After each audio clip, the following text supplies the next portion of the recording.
Baik, Assalamualaikum warahmatullahi wabarakatuh. Yang terhormat Pak Fadli selaku dosen pengampu mata kuliah belajar dan pembelajaran. Perkenalkan, nama saya Dita Gadis Permatasari. Di sini saya akan menjelaskan poster yang saya buat mengenai teori behavioristik.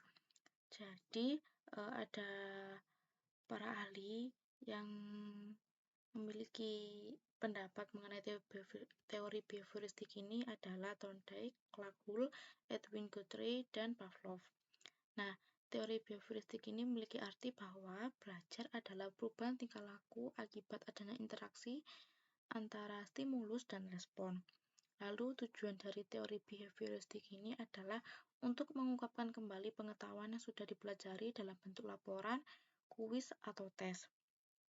Lalu implikasi dalam kelas yaitu teori behavioristik memandang bahwa pengetahuan adalah objektif, pasti, tetap, tidak berubah. Jadi pengetahuan dalam teori behavioristik ini itu sudah ditetapkan dan tidak bisa dirubah. Lalu yang kedua, peserta didik dianggap sebagai objek pasif karena guru dalam kelas akan memberikan model ceramah, dan peserta didik itu hanya diam dan mendengarkan ceramah dari guru tersebut. Lalu yang ketiga, kurang memberikan ruang gerak yang bebas bagi peserta didik untuk mengembangkan kemampuannya sendiri. Hal ini dikarenakan kan memang teori behavioristik itu pengetahuannya itu sudah ditetapkan dan tidak bisa dirubah. Oleh karena itu, peserta didik itu tidak bisa mengeksplor gitu pengetahuannya. Jadi hanya di situ-situ saja untuk pengetahuannya. Ditambah lagi kan peserta didik juga sebagai objek pasif, sedangkan guru ini yang malah aktif. Lalu yang keempat, orang yang belajar harus dihadapkan pada aturan-aturan yang jelas dan ditetapkan terlebih dahulu secara ketat.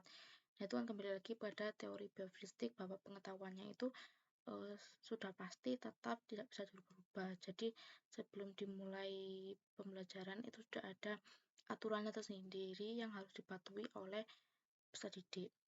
Nah, ada kelebihan juga dari teori behavioristik ini, yaitu yang pertama, cocok untuk pembelajaran praktek dan anak-anak.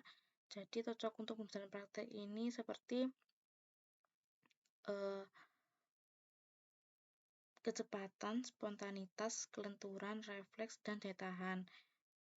Kalau mata pelajarannya itu seperti percakapan bahasa asing, mengetik, menari, berenang, dan olahraga. Jadi kayak pembelajaran praktek-praktek gitu, itu cocok menggunakan teori behavioristik. Lalu cocok untuk anak-anak, karena kan anak-anak yang masih memerlukan bimbingan atau dorongan peran orang tua. Jadi itu cocok banget kalau misal menggunakan teori behavioristik ini untuk anak-anak. Lalu yang kedua, dapat dikendalikan melalui stimulus alami. Ini artinya dikendalikan melalui cara mengganti stimulus alami dengan stimulus yang tepat untuk mendapatkan pengulangan respon yang diinginkan, sementara individu tidak menyadari bahwa ia dikendalikan oleh stimulus yang berasal dari luar dirinya.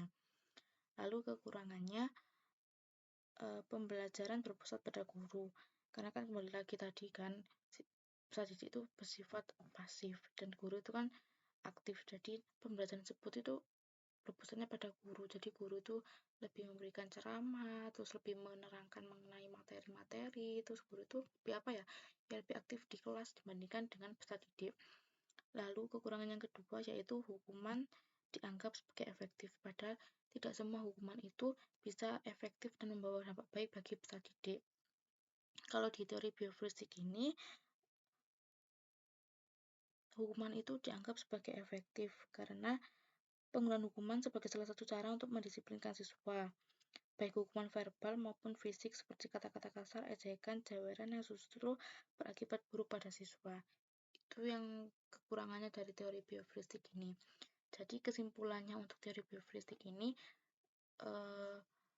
teori yang merubah tingkah laku dengan stimulus dan respon. Jadi guru itu memberikan stimulus lalu melihat respon dari peserta didik. Dan teori behavioristik ini juga tidak bisa digunakan untuk di semua kelas. Jadi harus dianalisis terlebih dahulu apakah kelas ini cocok menggunakan teori behavioristik atau tidak. Jadi begitu. Sekian dari penjelasan peserta saya. Mohon maaf jika ada kekurangan, dan jika ada saran dan komentar bisa langsung di kolom komentar. Terima kasih. Wassalamualaikum warahmatullahi wabarakatuh.